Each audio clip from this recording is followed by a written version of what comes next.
عزیز دوستو، میں نے سورہ فتح کی ایک آیت کا ابتدائی حصہ پڑھا ہے۔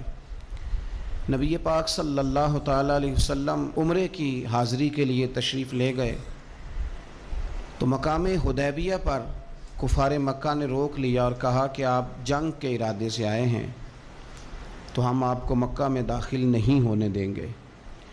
اللہ کے پیارے رسول صلی اللہ تعالیٰ علیہ وسلم نے جناب عثمان غنی رضی اللہ تعالیٰ عنہ کو اپنا سفیر مقرر کر کے مکہ شریف میں بھیجا اور حضور نے فرمایا عثمان انہیں جا کے بتاؤ کہ ہم جنگ کرنے نہیں آئے، ہم تو اللہ کے گھر کا طواف کرنے آئے۔ حضرت عثمان غنی وہاں تشریف لے گئے۔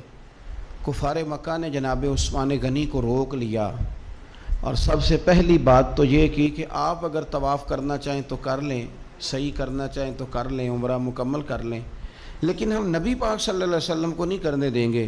تو حضرت عثمان غنی کہنے لگے تم کیا سمجھتے ہو میں مدینے والے رسول کے بغیر عمرہ کر لوں گا؟ میں اسی دن کروں گا جس دن میرے نبی پاک صلی اللہ علیہ وسلم کریں گے۔ یہاں بھی کچھ صحابہ نے کہا مقام حدیبیہ میں کہ عثمان کو اللہ نے موقع دے دیا ہے، وہ تو رج رج کے کعبے کی زیارت کریں گے اور وہ کھل کے طواف کریں گے، وہ صحیح کریں گے، وہ حجر اسود کے بوسے لیں گے۔ صحابہ یہ باتیں کر رہے تھے تو حضور غور سے دیکھ رہے تھے۔ جب بات ختم ہوئی تو فرمایا فکر نہ کرو میرا عثمان، میں فکر نہ کرو میرا عثمان میرے بغیر طواف نہیں کرے گا۔